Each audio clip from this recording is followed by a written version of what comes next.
સ્વામિનારાયણ હરે સ્વામિનારાયણ હરે. ગ્રંથનું એમ કહે કે પરમ પ્રયોજન જોયું આપણે કે ભાઈ એક તો ગ્રંથના આખા એમ કહે કે 5 પ્રકરણમાં ભગવાનના પ્રાદુર્ભાવથી માંડીને એમ કહે કે અંતર્ધાન સુધીની એમ કહે કે બધા લીલાના જે ચરિત્રો જે છે તે, અને પછી એ ચરિત્રમાં ધીરે સહેજે એમ કહે કે ભગવાનને પ્રાપ્ત કરવાના જે ઉપાય, જેમાં ધર્મ જ્ઞાન વૈરાગ્ય અને ભક્તિનું સ્વરૂપ, આ બે મુખ્ય વિષયો છે ગ્રંથની અંદર. હવે અત્યાર સુધી આજે ભૂમિકા આપણે જોઈ એની અંદર એમ કહે કે ભગવાનના દિવ્ય ચરિત્ર જોયા, ધર્મવાળો ભાગ જ્ઞાન, ધર્મ જ્ઞાન વૈરાગ્ય ભક્તિ જે એનો સાર છે એ બાકી છે હવે, બરાબર? તો ત્યાંથી હવે આપણે આગળ જઈએ. તેમાં જે વેદ વિધિ બોધિત અને જે અર્થ હોય તે ધર્મ જાણવો. અર્થ હોય એટલે શું? તો અનર્થકર ન હોય તે અર્થ. ધર્મ કોને માનવો? પહેલા એક સીધી સાદી વાત. ધર્મ એટલે શું? તો સદાચાર એટલે ધર્મ, સારું આચરણ. સારું આચરણ કોને કહેવાય? તો અમુક કાર્ય કરવા અને અમુક કાર્ય ન કરવા એને સારું આચરણ કહેવાય, બરાબર? ચાલો ભાઈ, કાર્ય કરવા તો કયા? તો જીવ પ્રાણી માત્ર પ્રત્યે દયા રાખવી. બધા દરેક જીવનો આ સામાન્ય ધર્મ. આ કાર્ય કેવું છે કે ભાઈ દરેકે કરવા જેવું છે કે જીવ પ્રાણી માત્ર પ્રત્યે દયા રાખવી. એટલે શું? પર દુઃખને સહન ન કરવું અને મદદરૂપ થવું. હવે આ વિધિ છે, પર દુઃખને સહન ન કરવું અને મદદરૂપ થવું એ વિધિ છે. અને એમાં પાછો નિષેધ પણ એક આવે છે કે બીજાને દુઃખી ન કરવા, એ નિષેધ છે. બંને ધર્મ છે. બીજાને દુઃખી નથી કરતા એ પણ ધર્મ છે, અને બીજાનું દુઃખ સહન નહીં કરતા એ પણ ધર્મ છે. સમજો? એટલે વિધિ નિષેધ રૂપ બંને ધર્મ આવે. ધર્મનો અર્થ એવો નથી કે ભાઈ જે વસ્તુ કહી છે તે આંધળાની જેમ ક્રિયા કરવાની છે અને જે વસ્તુ નથી કહી તે આંધળાની જેમ નથી કરવાની. સમય સંજોગના અનુસારે ધર્મ પણ કેવો છે? બદલાતો જાય છે. બીજું, ધર્મ પાછો સામાન્ય હોય અને વિશેષપણે પણ કયો હોય. ચાલો ભાઈ, સામાન્ય ધર્મ એટલે શું? તો મહારાજે શિક્ષાપત્રીમાં જે શરૂઆતથી કહીને 134 કે 122 શ્લોક સુધી સામાન્ય ધર્મ ગયા, 123 થી વિશેષ ધર્મ શરૂ થાય, બરાબર? તો સામાન્ય ધર્મ અને વિશેષ ધર્મ બંને જોવાના હોય ભાઈ. હવે કોકનો સામાન્ય ધર્મ એમ કહે કે વિશેષ ધર્મની સામે ક્રોસ થતો હોય તો એને વિશેષ ધર્મનું વધારે પડતું પાલન કરવું તે સમયે.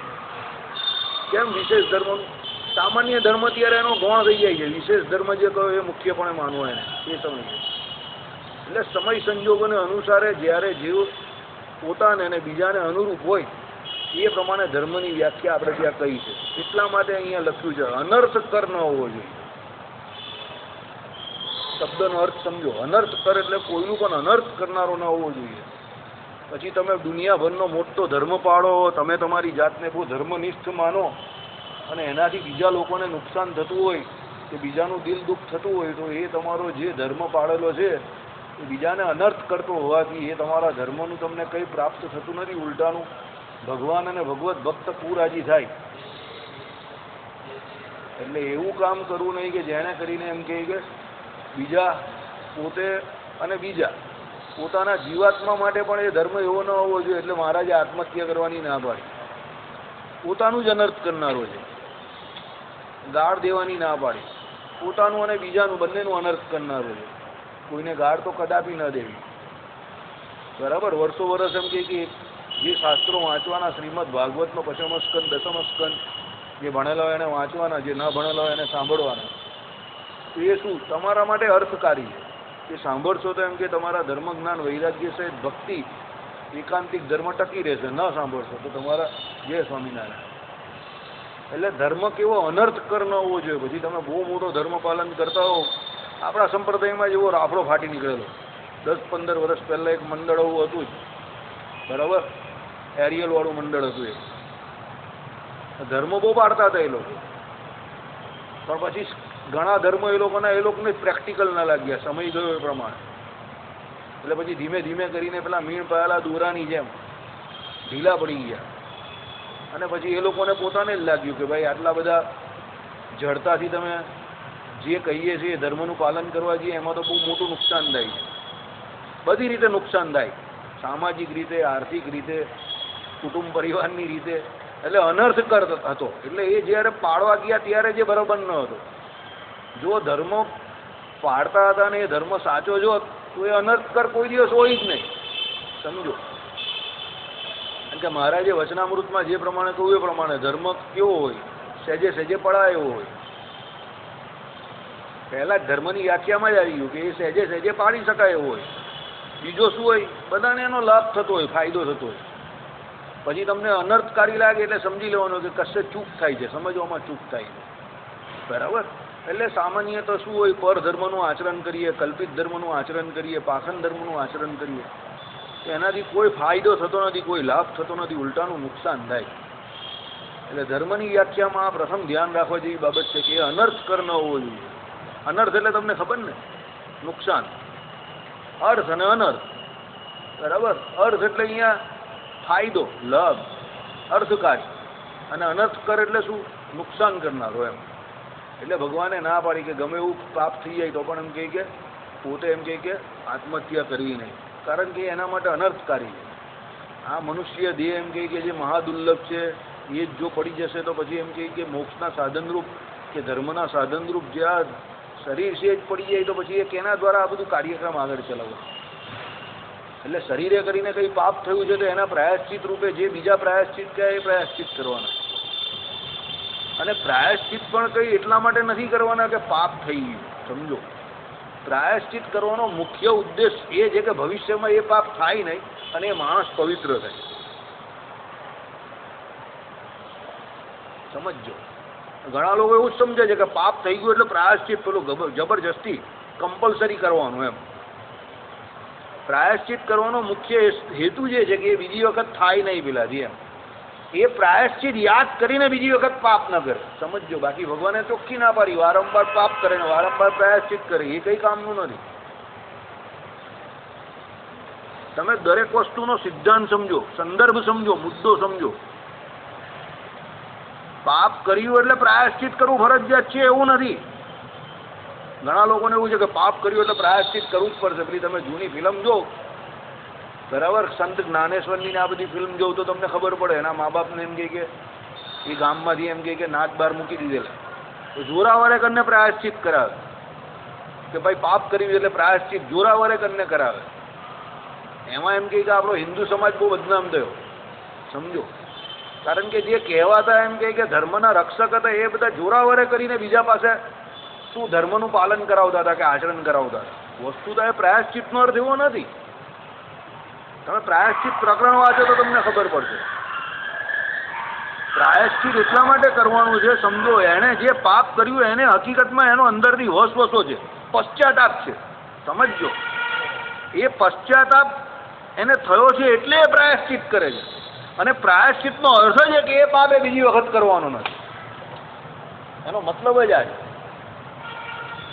એટલે મહારાજે એટલા માટે કહ્યું કે કાયમ પાપ કરતો રહીને કે વારંવાર પાપ કરે ને વારંવાર પ્રાયશ્ચિત કરે, એ ખોટું. પ્રાયશ્ચિત કરે એટલે પછી એ પાપ કરવાનું જ નથી. એટલે બીજી વખત ન થાય એટલા માટે પ્રાયશ્ચિત કરવાનું છે. એટલે નહીં કે પેલું થઈ ગયું ને પછી બીજા પેલા સો કોલ્ડ જે ધર્મ રક્ષકો એ તમને પકડીને જબરજસ્તી પ્રાયશ્ચિત કરાવે. એમાં આપણે બહુ બદનામ થયા. સમજો, વર્ણ વ્યવસ્થામાં પણ એવું છે. હમણાં આજે એક ભાઈએ બહુ ખતરનાક મુદ્દો ઉચકો. તમે શ્રી કૃષ્ણ ભગવાનની મૂર્તિને એમ કહે કે થાળ ધરાવો, ધરાવનાર બ્રાહ્મણ હોય અને પાછો એનો પ્રસાદ ગ્રહણ કરનાર પણ બ્રાહ્મણ હોય, તો શ્રી કૃષ્ણ ભગવાન ક્ષત્રિય હતા. તો એ ભગવાનનું ઉચ્છિષ્ટ થાય તો એ પોતે વટલી નહીં જાય? એ તો બ્રાહ્મણ છે, એને તો બ્રાહ્મણ સિવાય બીજાનું ખાવાનું જ નથી. ભગવાન છે પણ તો પણ ક્ષત્રિય રૂપે જ આવેલા ને. બીજી મહારાજ બ્રાહ્મણ રૂપે આવેલા તો કોઈ બ્રાહ્મણ સિવાય બીજાનું થોડું ખાતા હતા. તો ભગવાન ક્ષત્રિય છે તો પેલો બ્રાહ્મણ એને પ્રસાદ ધરાવે ને પછી એ પોતે ખાય.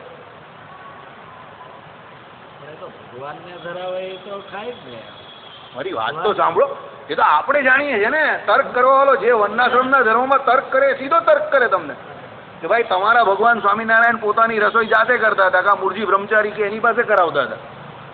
તો પછી ભગવાન જયારે ક્ષત્રિય રૂપે એમ કે અવતાર ધારણ કરે છે તો પછી બ્રાહ્મણ એનો પ્રસાદ નહીં ગ્રહણ કરી શકે. તમે વર્ણાશ્રમના ધર્મની જ વાત કરો તો ઉચ્ચ વર્ણનો પુરુષ એના નીચેના વર્ણનો કોઈ પણ હાથનું થાર ન ગ્રહણ કરી શકે, એવું શાસ્ત્રમાં જ લખેલું છે. તેમાં ભગવાન શું કામ બાદ બાકીમાં? ત્યારે તો ભગવાન મનુષ્ય રૂપે જ આવેલા ને. હવે તમને ધર્મની વ્યાખ્યા ત્યારે ના ખબર હોય, આઉટ. અને એ તો અર્ચામાં પણ હોય, સમજો.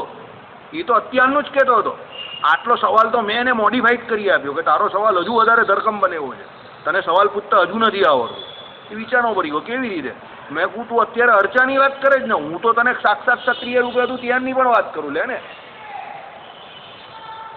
અને ભગવાન તો ગોવાળોનું હાથનું પણ જમતા હતા, અને એને ત્યાં પણ જમતા હતા, અને એની હાથથી કેવું કેવું ખાતા હતા. એ બધા ચરિત્રો છે જ વ્યાસજીએ કરેલા, સમજો. એમાં કંઈ નવું નથી, બધા જ જાણે છે. ગર્ગાચાર્ય, વ્યાસજી, દરેકે ચરિત્ર લખેલા જ છે. તો પછી આ બધું બ્રાહ્મણનું બ્રાહ્મણત્વ અને વર્ણાશ્રમના ધર્મને આ બધા કાં ચાલ્યા ગયા? તો વર્ણાશ્રમના ધર્મ ખોટા છે? અને જો ખરા હોય તો ભાઈ ભગવાન એને શું કામ ખોટા કરે? સમજવા જેવી બાબત છે ને. અને પછી વર્ણાશ્રમના ધર્મ બહુ જો સંપૂર્ણપણે ખરા હોય ને, એકદમ એને સ્ટ્રિક્ટલી જ પાળવાનો હોય તો પછી રામચંદ્ર ભગવાન સબરી ભીલના ઘરે શું કામ જાય? અને એનાથી મોટી વાત, પેલા એના બોટેલા ચાખેલા બોર એઠા શું કામ ગાય? એ તો ભગવાન નારાયણ છે. તો પછી વર્ણાશ્રમના ધર્મ કાં ગયા? એ તો ભીલડી છે, સમજો. એટલે ધર્મની વ્યાખ્યા બહુ અઘરી છે, પ્રસંગોપાત છે. સાહેબે જે સવાલ કર્યો એ સવાલ લક્ષ્મણજીએ કરેલો રામચંદ્ર અવતાર વખતે. કારણ કે લક્ષ્મણજી એવું જ કહેતા હતા કે એક તો એ ભીલડી, એ પાછી બોર ખવડાવે, એ પાછી અંદરથી જોઈને ખવડાવે, પાછી ચાખે, પાછી તમને આપે, પાછા તમે ખાઓ. એમ કે હું ન ખાઉં. લક્ષ્મણજી જરા પસંદ નહીં પડેલું એમ. તો ભગવાન રામચંદ્રજીએ ખાઈ ગયા. હવે આપણે એમ કહીએ કે ભાઈ ભગવાન રામચંદ્રજી હતા એટલે એને વર્ણાશ્રમના ધર્મનો ત્યાગ કરી નાખ્યો. અને ભગવાન રામચંદ્રજી તો મર્યાદા પુરુષોત્તમ હતા, એ વર્ણાશ્રમના ધર્મનો કઈ રીતે ત્યાગ કરી શકે? ઊભો થઈ ગયો ને બહુ મોટો સવાલ, તીખડ ઊભું થઈ ગયું ને. એટલે ધર્મની વ્યાખ્યા કોઈ ફિક્સ નથી. સમય સંજોગોને અનુસારે એ ધર્મની વ્યાખ્યા બદલાતી જાય છે, સમજજો. એમાં ક્યારે શું મુખ્યપણે લેવાનું છે એ બહુ વિચાર કરવા જેવી બાબત છે. હવે એ સમય પર પહેલી વાત છે કે સબરી ભીલ એ ખાલી શરીર માત્ર એનું ભીલનું હતું, બાકી એ પોતે શું આત્મનિષ્ઠાથી પરિપૂર્ણ ભગવત ભજન વાળી વ્યક્તિ હતા. એટલે શરીર જે હતું એના કોઈ ધર્મ એને લાગતા જ ન હતા, સમજજો.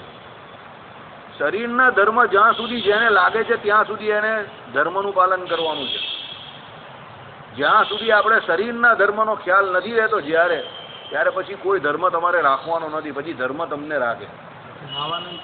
સાધન દશામાં જ ધર્મ પૂરેપૂરા પાડવાના છે. કારણ કે સાધન દશામાં ધર્મ પૂરા પાડશો તો જે ધર્મ તમને શું એની સિદ્ધિ તરફ લઈ જશે. મહારાજે વચનામૃતમાં એક એક પ્રથમના વચનામૃતમાં કહ્યું છે કે જો આ બે ન હોય ને આ હોય તો આ જે મળે તે ન મળે, આ હોય ને આ હોય તો આ ન મળે. એમ ધર્મ રાખવા જાઓ અને ભક્તિ અને વૈરાગ્ય અને એમ કે જો જ્ઞાન ન હોય તો આમ ન થાય, સિદ્ધિ ન મળે. બધું લખેલું છે પ્રથમના વચનામૃતમાં.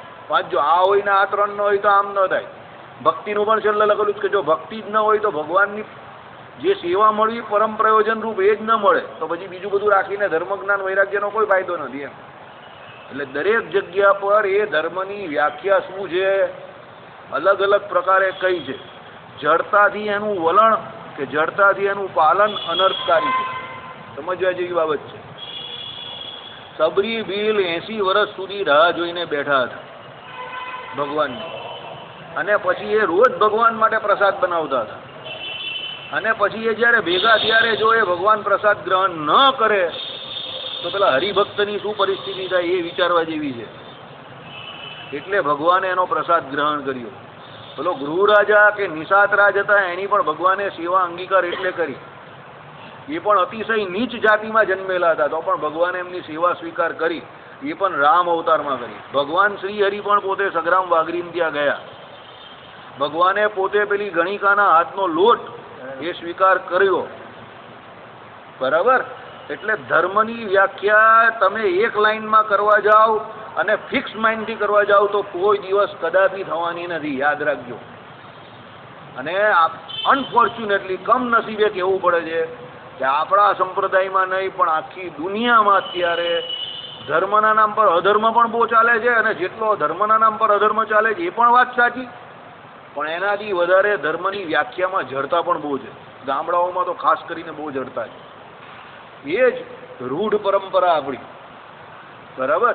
એટલે ધર્મની વ્યાખ્યા એટલી બધી સહજતાથી થાય એવી નથી. મહારાજે કહ્યું એ પ્રમાણે જો ધર્મનો અનાદર કરીને અધર્મનું પાલન નથી કરવાનું, પણ ધર્મમાં જડતા પણ ન હોવી જોઈએ, એટલા માટે આ શબ્દ વાપરો છે, અનર્થ કર ન હોવો જોઈએ. ભગવાન રામચંદ્ર જો એ સબરી બિલનો તે દિવસે બોર ગ્રહણ ન કરત તો પેલી માટે અનર્થ કર થઈ જાય કે મેં આટલા વર્ષ જેની રાહ જોઈ એ મારો પ્રસાદ ગ્રહણ નહીં કરતા. નિષાદ રાજા, ગૃહ રાજા, તમે જે કહો એ ભગવાનની વાત જોઈને બેઠેલા, એ ભગવાનની સેવા માટે પેલો કહેવત પણ હતો, અને જો ભગવાન એની સેવા સ્વીકાર ન કરત ફક્ત એની જાત જોઈને તો એ લોકો માટે અનર્થકર થઈ જાય. સમજો? એટલે ભગવાને એ અનર્થકર ન થાય બીજા માટે, એટલે ભગવાન પરમ દયાળુ છે, એટલે ભગવાને ત્યાં યથાયોગ્ય જે લાગ્યું એ પ્રમાણે આચરણ કર્યું. હવે તમારે સવાલ કરવો હોય તો એ ભગવાનને જઈને કરો. આ તમને બેસ્ટ એક્ઝામ્પલ આપી દીધા. ભગવાન સગ્રામ વાઘરીને ત્યાં પણ કેમ ગયા એ શ્રીજી મહારાજને પણ તમે સવાલ કરી શકો છો, બરાબર. કારણ કે એ પોતે પાછા બ્રાહ્મણના હાથનું જ જમતા હતા, બરાબર. એમના ઘરે કેમ ગયા? નરસિંહ મહેતા હરિજનને ત્યાં ભજન કરવા કેમ ગયા? એ સવાલનો જવાબ કોઈને મળતો નથી. મીરાબાઈ ભજન કરતા હતા ત્યારે એમની સભામાં બધા જ આવતા હતા. કેમ આવતા હતા અને એ કોઈને રોકતા ન હતા? એનો જવાબ કોઈની પાસે નથી, બરાબર. એટલે ધર્મની વ્યાખ્યા કરવી ખૂબ કઠણ છે, ખૂબ અઘરી છે, પણ સાધન અવસ્થામાં કદાપી ધર્મનો ત્યાગ કરવો નહીં, ધર્મને કદાપી ગૌણ માનવા નહીં. મહારાજે કહ્યું ને એ ચાંડાલ જેવો છે, એને ગુરુદ્રોહી વચનદ્રોહી કહ્યો છે, જે ધર્મનું પાલન નથી કરતો. અને મહારાજે કહ્યું જ્ઞાનની ઓત લઈને કે ભક્તિની ઓત લઈને જો ધર્મને મોડા કરશે કે ધર્મનો ત્યાગ કરશે તો એ કેવો છે? ચાંડાલ જેવો છે, ગુરુદ્રોહી છે, વચનદ્રોહી. એ ભગવાને કોના માટે વાપર્યું છે કે આવા મોટા મોટાના ઉદાહરણ લઈને પેલો દેહ અભિમાનથી રચ્યો પચ્યો આપણા જેવો જીવ હોય અને એ આવા મોટાની શાખ લઈને પોતે પછી ધર્મ ન પાડે તો એના માટે મહારાજે આ ગુરુદ્રોહી, વચનદ્રોહી, ચાંડાલ જેવો શબ્દ વાપરો. પણ બંને પક્ષને સમજવા બહુ જરૂરી છે, નહીં તો જડતાનું વલણ થઈ જાય. બંનેને સમજવા બહુ જરૂરી છે. સ્થિતિ ભેદે કરીને નિર્વિકલ્પ સ્થિતિએ કરીને જીવની જે સ્થિતિ થાય છે અને એ સ્થિતિમાં એ ભગવત ભજન કરે છે ત્યારે ધર્મની શું પરિસ્થિતિ હોય છે એ પણ સમજવી જરૂરી છે. અને અત્યારે આપણી જેમ જ્યારે સવિકલ્પ સ્થિતિ એટલે ધ્યેય સહિત ભગવાનનું ભજન કરતો હોય ત્યારે એની શું પરિસ્થિતિ હોય છે, ત્યારે ધર્મનું શું મહત્વ છે એ પણ સમજવું જરૂરી છે. જો ન સમજો તો બંને માટે અનર્થકારી છે. મહારાજે કહ્યું એ પ્રમાણે વહાણ ચાલતું હોય 6 મહિના વર્ષ સુધી વહાણ પાણીની અંદર ચાલ્યા કરે અને પછી વચ્ચે બરાબર આવી જાય, પછી એને એવું લાગે કે દુનિયામાં પાણી છે બીજું કંઈ છે જ નહીં. 6 મહિના વર્ષ સુધી વહાણ અંદર ચાલ્યા કરે એટલે કેટલું વચ્ચે પાણીમાં પહોંચી જાય. એ કઈ સ્ટેટમેન્ટ આપે મને તો દુનિયામાં પાણી છે બીજું કંઈ લાગતું જ નથી, પણ વસ્તુતા એવું થોડું છે. વસ્તુતા એ દુનિયામાં એ સમુદ્રને છોડીને પાણીને છોડીને જમીન છે, પર્વતો છે, મહારાજે કહ્યું એ પ્રમાણે ઝાડ છે, બધું જ છે. પણ પેલો 6 મહિના પાણીમાં અંદર ગયો તેમાં બીજો શું કરવાનો એમ, એટલે એ તો એની સ્થિતિનો ભેદ છે. એમ મહારાજે કહ્યું એમાં એ જ વચનામૃતમાં કે જે નિર્વિકલ્પ સ્થિતિને પામ્યા છે એના માટે બીજું કંઈ નથી, એના માટે બધે બ્રહ્મ જ છે. એ દરેક જીવની અંદર, દરેક જળ ચેતનની અંદર પરમાત્માને જોઈ રહેલો છે. કોની જેમ? ગોપીઓની જેમ. એના માટે કોઈ ધર્મ નથી. સમજો, એ જે કરે એ જ ધર્મ, કારણ કે ધર્મ હવે એને સાચવે છે. સમજો, એવું કહેવાય કે ધર્મ પોતે પણ પેલા ભક્તને સાચવવામાં ગૌરવ માને છે. કેમ?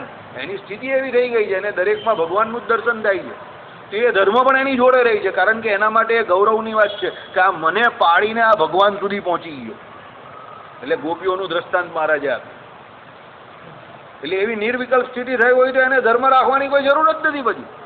અને પછી સવિકલ્પ સ્થિતિવાળો હોય ને શંકરાચાર્યના શિષ્યો જેવું કે એમને પછી પહેલાં દારૂ પીધો તો પેલા એ પણ પીધો, પછી શંકરાચાર્ય કહે કે એમ ખોટું લેવું છો, લોઢું પીધું એમને ગરમ ગરમ, પેલા લોકોને કહ્યું પીવો હવે, પેલા કહે કે અમે આ થોડું પીએ, તો કે પહેલાં દારૂ કેમ પીધો, કે તમે પીધેલો ને ગુરુ એટલે તમારું આચરણ કર્યું, ગધેડાઓ એમ થોડું આચરણ થાય. મને તો મધ્ય માંસ કે કંઈ પણ વસ્તુ નડતી નથી, મારી સ્થિતિ એવી થઈ ગઈ, હું દેહથી પર વર્તું છું. હું આ દેહ કરીને અત્યારે મદ્ય પીવું તો પણ હું કેફે કરીને ગાંડો ન થાઉં, મને એની કોઈ અસર નથી થતી. કેમ? શંકરાચાર્ય તો બધું જે કહ્યું હોય તો બધું ભગવાનની અંદર અંતર્યામી પડી બધું સ્વાહા જ કરતા હતા, બ્રહ્મરૂપે વર્તતા હતા કાયમ માટે. પણ શિષ્યોની એવી સ્થિતિ ન થયેલી, કારણ કે એ પછી ગરમ ગરમ લોઢું પી જાય તો એમને અસર તો થાય ને, જો એ શરીરની અંદર વર્તતો હોય તો એમને એની કઈ અસર નહીં થઈ. પેલા શિષ્યો કહે કે આ ગરમ ગરમ લોઢું થોડું પીવાય, કારણ કે એમને દેહાધ્યાસ હતો, દેહાભિમાન હતું. એટલે શંકરાચાર્યએ ત્યાં ઉપદેશ આપ્યો કે ધર્મની વ્યાખ્યા દરેક જગ્યા પર એક સરખી નથી હોતી. શંકરાચાર્ય માટે એ ધર્મ ન લાગતો હતો ત્યારે, કારણ કે એ નિર્વિકલ્પ સ્થિતિને પામી ગયેલા હતા. સમજો, એ બ્રહ્મરૂપે વર્તતા હતા, પણ એમના શિષ્યોને લાગતો હતો, કારણ કે એ સાધન દશામાં હતા. અત્યારે આપણે સાધન દશામાં છે એટલે આપણે બધા ધર્મ લાગે, શિક્ષાપત્રીમાં જે નિત્ય કર્મ નૈમિતિક કર્મ કયા એ બધા લાગે. પરંતુ જે નિર્વિકલ્પ સ્થિતિને પામી ગયા છે એને કોઈ જરૂર નથી, એ જે કહે તે ધર્મ થઈ જાય, પછી ધર્મ એને સાચે. બરાબર? એટલે આ શબ્દ બહુ જરૂરી છે, અનર્થકર નહીં હોવો જોઈએ. આ મુદ્દા ઉપર ચર્ચા એટલા માટે કરી કે મને ઘણી જગ્યા પર એવું લાગે છે કે વધુ પડતી જડતાથી, વધુ પડતી ધર્મનો એક તો આપણે જે એક નવી મગજમારી થઈ ગઈ છે, મારો ધર્મ તમે મને સમજો અને તમારો ધર્મ હું તમને સમજાવું. એ કેવી વાત? મારે મારો મોક્ષ કરવાનો છે, તમારે તમારો મોક્ષ કરવાનો છે. સમજો? એટલે આ તો કેવું ઈર્ષ્યા ચાલુ થઈ ગઈ, એકબીજા પ્રત્યે લોકોની ઈર્ષ્યા કે પેલો આ ધર્મ નથી પાડતો ને પેલો આમ નહીં રહેતો ને પેલો આમ ખાય છે ને પેલો બહારનું ખાય છે ને પેલો આમ કરે છે ને તે કરે છે. અરે એ કરે તો તને એની કા ચિંતા છે? તે એના મોક્ષનો ઠેકો લીધેલો છે. અહીંયા બેઠેલા કોઈએ બીજાના મોક્ષનો ઠેકો લીધેલો છે? તે પછી બહાર ખાતો હોય કે ગમે તે કરતો હોય એની પંચાત કરવાની, એની ટીકા કરવાની તમને કોણે છૂટ આપી? અને છૂટ તમને મળે, ચાલો હું છૂટ આપું કે કોઈ, હું છૂટ આપવાવાળો કોઈ નહીં. તમને કદાચ તમે કહો કે ભાઈ સંપ્રદાયનું બંધારણ તમને છૂટ આપે, શિક્ષાપત્રી, તમે 212ની શિક્ષાપત્રી પૂરેપૂરી પાડો છો, કોણ પાડે? તમે નહીં પાડતા પછી બીજાને કેવી રીતે કહેવાના? जिसने पाप न किया वो पहला पत्थर मारे, એવી વાત છે. એટલે ધર્મનું પાલન દરેકે પોતે પોતાના મોક્ષ માટે કરવાનું જ ને, બીજો થોડો બતાવવાનો છે. હા, શ્રીજી મહારાજ સાક્ષાત પુરુષોત્તમ નારાયણ હોય ને એ પછી સભામાં બેઠા બેઠા કહેતા હોય કે નહીં આ ધર્મ આ પ્રમાણે ને તમે એનું તો બરાબર છે, મારા સ્ત્રીએ કહી શકે, કારણ કે ત્યાગી ગૃહી બંનેના ગુરુ છે. પણ આ ભાઈ કંઈ કરતા હોય ને હું એમને ટોકું કે તમે કંઈ કરતા હો કે તમે અંદર અંદર બાજો, તમે એ ભાઈને 2 બતાવો, એ ભાઈ તમને 4 બતાવે, તો એ તો આંતરિક ઝઘડો વિખવાદ ઊભો થઈ જાય. હા, તમને કોઈના પ્રત્યે અતિશય પ્રેમ હોય, સમજો, અને તમે એને કહ્યું કે જો ભાઈ આ બરાબર થતું નથી, આ જરા બરાબર કરો તો તમને વિશેષ ફાયદો થશે, અને પેલો પણ તમને એ રીતે માનનારો હોય, વિખવાદ થાય એવું ન હોય ને તમારા બંનેમાં એવું અન્ડરસ્ટેન્ડિંગ હોય તો વાત અલગ છે, એ અલગ મુદ્દો છે. આ તો ઉલટી વાત થઈ ગઈ કે તમે દાઢી કેમ રાખો છો, મારી એમ ચીકણા ભરો. એ ભાઈ કહે કે તમે ચીકણા શું કામ ભરો છો, મારી એમ દાઢી રાખો. હવે આનો કાં કઈ છે, આનો કોઈ એન્ડ જ નથી. સમજો? એટલે આપણે ત્યાં આવી હરીફાઈ થઈ ગઈ અત્યારે, જેલસી વાળી, ઈર્ષ્યા વાળી. પેલો કહે કે એના ધર્મમાં નથી, પેલો કહે એના ધર્મમાં નથી, પેલો કહે એના ધર્મમાં નથી. ગ્રહસ્થ કહે કે કોણ ત્યાગી એના ધર્મમાં છે, ત્યાગી કહે કે ગ્રહસ્થ કા એના ધર્મમાં છે, ગ્રહસ્થ કહે કે કયા ત્યાગી ગોપાળાનંદ સ્વામી ને મુક્તાનંદ સ્વામી જેવા છે, તો ત્યાગી કહે કે કયા ગ્રહસ્થ અત્યારે દાદા ખાચર ને સુરા ખાચર જેવા છે. બંને કહે કે આચાર્ય કયા એના ધર્મમાં જ, પણ એ આપણા માટે થોડું લખેલું છે. આચાર્ય એમના ધર્મમાં છે કે નહીં એ આચાર્યએ જોવાનું છે, ત્યાગી એના ધર્મમાં છે કે નહીં એ ત્યાગીએ જોવાનું છે, અને ગ્રહસ્થ એના ધર્મમાં છે કે નહીં એ ગ્રહસ્થે જોવાનું છે. એટલે એકબીજા ઉપર આંગળી ચીંધ્યા કરીએ છીએ, પેલા ફેસબુક જેવું. ફેસબુકના ટાઇટલ પર નથી એક બિંદુ હોય, 2 લાઈન આમ જાય, 2 લાઈન આમ જાય, 2 લાઈન નીચે જાય, 2 પેલી છત્રીઓ નીચે જાય, એના જેવું. હું તમને તમારો ધર્મ બતાવું, તમે આને બતાવો, પેલો પેલાને બતાવે, પેલો પેલાને બતાવે, એમ બધા ગોળ ગોળ આની પીતે પીતે પાણી, પણ કોઈએ ધર્મ પાડવો નથી. બરાબર? ધર્મનું અનુમોદન એવી રીતે ન થાય, સોરી. ધર્મ પાળવા માટે બધા વ્યક્તિ પોતે સ્વતંત્ર રીતે જવાબદાર છે. હા, એક સામાન્ય આજ્ઞા છે આચાર્ય માટેની કે એને એના સંપ્રદાયના દરેક હરિભક્તને ધર્મમાં રાખવાના છે. પણ એ પણ પાછું આચાર્ય મહારાજ કે એવી સાર્વભૌમત્વ સત્તાવાળો એક વાળા એ નથી કે ભાઈ અંતર્યામી પણ ભગવાનની જેમ રહીને બધાને પકડી શકે. એ તો એના ધર્મમાં રાખવાનું, એટલે એના ધર્મ એને શીખવાડે, સમજો. પણ કોઈ અધર્મ કરી આવે તો એમાં આચાર્ય મહારાજ પણ કાં જવાના? એ કે એની જોડે થોડા ભરે. એ તો એમના શિષ્યોને ધર્મનું અનુમોદન એટલે બોધ આપી શકે ને, બોધ આપે, શાસ્ત્રમાં લખેલા જ છે. એ જ્યારે સભા કરતો હોય ત્યારે પણ એ પ્રમાણે બોધ આપતા જ હોય, પણ પેલો ગ્રહણ ન કરે અને ગમે ત્યાં જઈને પેલો પાપાચાર કરે, એમાં આચાર્ય મહારાજ પછી થોડા જવાબદાર છે. એ તો પેલો જીવ પોતે જવાબદાર છે. આજ્ઞાને સમજો. પહેલા શિક્ષાપત્રીમાં લખ્યું છે કે ત્યાગી ગૃહી સર્વના આચાર્ય જે મહારાજે નિમેલા છે એ પ્રમાણે આચાર્ય મહારાજ છે. વાત 100% સાચી. અને બંનેને ધર્મમાં રાખવાના એ પણ વાત સાચી, પણ ધર્મમાં રાખવાના કેવી રીતે એ સમજ્યા? શાસ્ત્રો દ્વારા, આજ્ઞાઓ દ્વારા. કે એમની જોડે થોડા રહી શકે છે. આટલા મોટા સંપ્રદાયમાં આટલા બધા લોકો, લાખો કરોડો લોકો હોય તો બધાની જોડે થોડા ફરવાના છે. એ તો સંપ્રદાયના બંધારણ દ્વારા રાખે ને. અને કોઈક એમ કહીને છટકી જતો હોય કે હું પાપ કરું તો મારા ગુરુ જવાબદાર, તો એ ગુરુદ્રોહી છે, વચનદ્રોહી છે. ના, એ પોતે જવાબદાર, કોઈ ગુરુ જવાબદાર નથી. કારણ કે શાસ્ત્રો દ્વારા ને એમને પ્રવચનો દ્વારા ને સભાઓ દ્વારા એમણે સંભળાવી દીધું જ ને સમજાવી દીધું જ કે આ પ્રમાણે તમારા ધર્મ છે. પછી તમે ન સમજો ને પાપ કરો તો એમાં ગુરુ જવાબદાર નથી ભાઈ, સોરી. એટલે બધી ઘણી બધી આવી અણસમજણો છે, એને દૂર કરવાની છે. આપણે આપણા મોક્ષ માટે આપણો ધર્મ જાતે કયો છે તે શોધવાનો છે અને પાળવાનો છે. શોધવાનો છે એટલા માટે કહું છું, શાસ્ત્રોમાં બધાના સામાન્ય અને વિશેષ ધર્મ કહેલા છે. આપણે કયા સામાન્ય ધર્મ લાગે ને કયા વિશેષ ધર્મ લાગે એ આપણે શોધવાના પહેલા. કારણ કે શાસ્ત્રોમાં બધાના જ ધર્મ લખેલા, ત્યાગી ગૃહી જે કોઈ તે, સધવા વિધવા, ગ્રહસ્થાશ્રમ, બ્રહ્મચર્યાશ્રમ, તમને કયો લાગે છે તમારે શોધવાનો, સમજવાનો, સાંભળવાનો અને પછી પાળવાનો, તો તમારો મોક્ષ થાય. બીજો કોઈ એમાં જવાબદાર નહીં. બરાબર? કોકને કંઈ પૂછવું હોય તો પૂછી શકે છે. આમાં ઓપન ડિબેટ, કારણ કે ધર્મવાળી બાબતમાં છે ને બહુ માથાકૂટ છે બધાને, એટલે આમાં ઓપન, જેને કંઈ પણ પૂછવું હોય તો પૂછી શકે છે. બરાબર? ચાલો. એટલે એના ધર્મ બહુ વધારે પાડે ને, છોકરાઓ પછી લગ્ન થાય ને તો 2-4 મહિનામાં થાય અલગ. હા, એનાથી પડે નહીં ને બિચારા હોય, કારણ કે પેલા કલ્પિત ધર્મ હોય, પાખંડ ધર્મ હોય. અત્યારે ઓલા 7-8 વાર માટે જે આવતું હોય, હવે આબુ બધા એન્ટીસેપ્ટિક મળે જ છે. બરાબર છે, સાચી વાત છે. હવે માટીની કોઈ જરૂર નથી. ઉલટી બાથરૂમ બગડે ને બધા અંદર પાઇપ ને બધું જામ થઈ જાય. પણ હવે દેશી માણસ નહીં, માટી જ ધોવાના, 7 વાર ધોવાના. એ જડતા છે. અમુક શું કરે છે, આપણે ઘેર જાય તો આપણે વાસણીને ધોઈ નાખે, ગરીબ ભગત ધોઈ કરે એવું. આપણે ઘરે બધા નિયમ પડાતા હોય, આપણે એની ઘેર જાય તો એના વાસણીને ધોઈ નાખે. હવે એ મેં તમને કહ્યું ને એ પ્રમાણે કે જો આમાં બધું ઇન્ડિવિજ્યુઅલ વ્યક્તિ ઉપર છે. એણે એ જે પ્રમાણે જે કરતા હોય એ પ્રમાણે એ કરે એમ. પણ આમાં કંઈ ભગવાન વિશેષ રાજી નહીં થતા. જો તમારે એટલા બધા ધર્મ પાડવા હોય ને તો પછી ડિસ્પોઝેબલ રાખવાનું બધું, યુઝ એન્ડ થ્રો. ભગવાને તો કીધું ને ગ્રહસ્થના ધર્મ મારે, તો પછી અને સંતો હવે સ્ટેનલેસ સ્ટીલ આવી ગયો હોય, એમાં કાં કંઈ એવું લાગે છે, તમે ધોઈ નાખો, ચીકણાટ બીકણાટ બધું નીકળી જાય. ને આટલા બધા પાવડરો ને લિક્વિડ સ્ટૂપ આવે છે, એમાં કાં કંઈ એવું કહીએ છે. તમે 2 પિચકારી મારો એટલે બધી ચીકણાટ તો નીકળી જાય છે, પેલું એક પોછું મારી દો એટલે વાત થાય પૂરી. એમાં કાં કંઈ આભડછેડ લાગે છે. તાંબા પિત્તળના વાસણ કે એવા વાસણ તો હવે કોને ત્યાં હોય છે, કોનેનો ઉપયોગ? બધાને ત્યાં સ્ટીલ જ હોય મોસ્ટલી. હા, એક વસ્તુ છે કે મેલેમાઇન હોય તમારે ત્યાં, પછી પ્લાસ્ટિક હોય, તો એમાં હજુ પણ આ લોકો ના પાડે છે. ભાઈ એમાં જોઈએ એવી સ્વચ્છતા રહેતી નથી. સમજો, ક્યો નામની જે માધવાચાર્યની બુક છે એમાં લખેલું છે, પ્લાસ્ટિક ને મેલેમાઇનનો ઉપયોગ તમે કરો તો એ સંપૂર્ણ શુદ્ધ નથી, પણ સ્ટીલ તો શુદ્ધ થઈ જાય એકદમ. મેલેમાઇન આવે પ્લાસ્ટિકની સારી, તમે એ જ સમજો. એટલે એ સાફ નથી એ થતી એમ પૂરેપૂરી. એટલે એમાં સ્વચ્છતા મીન્સ એમાં તમારો ધર્મ ન સચવાય એમ.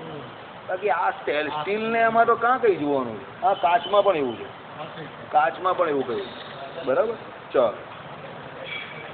એમાં પૂર્વ મીમાંસામાં લક્ષણ કર્યું છે. જો આ પૂર્વ મીમાંસાની વાત છે, પૂર્વ મીમાંસા અને ઉત્તર મીમાંસા, આ બે મીમાંસા આપણે ત્યાં સૌથી વધારે એમ કહી કે પ્રસિદ્ધ છે. ઉત્તર મીમાંસામાં શું છે બધું? પૂર્વ મીમાંસામાં શું છે? ઉપાસના છે. કેમાં ઉપાસના છે?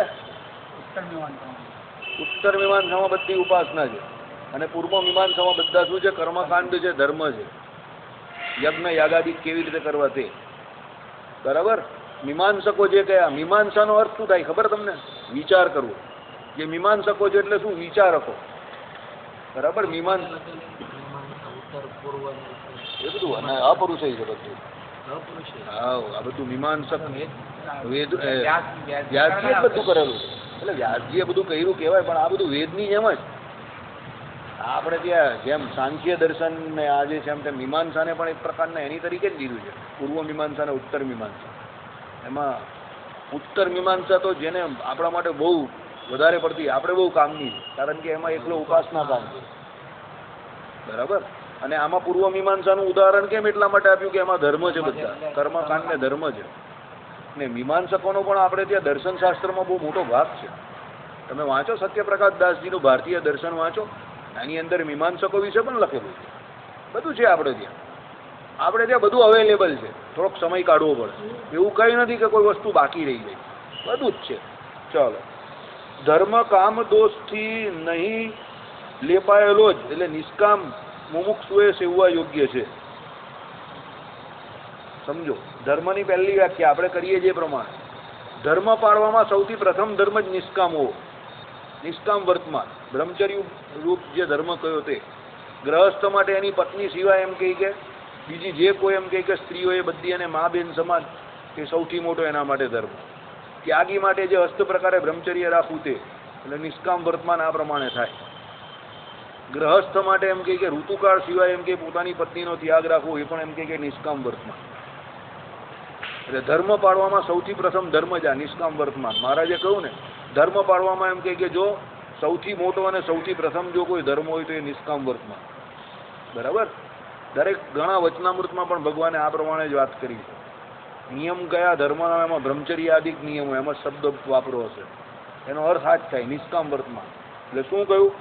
ધર્મ કામ દોષથી નહીં લેપાયેલો જ એટલે મુમુક્ષુએ સેવવા યોગ્ય છે.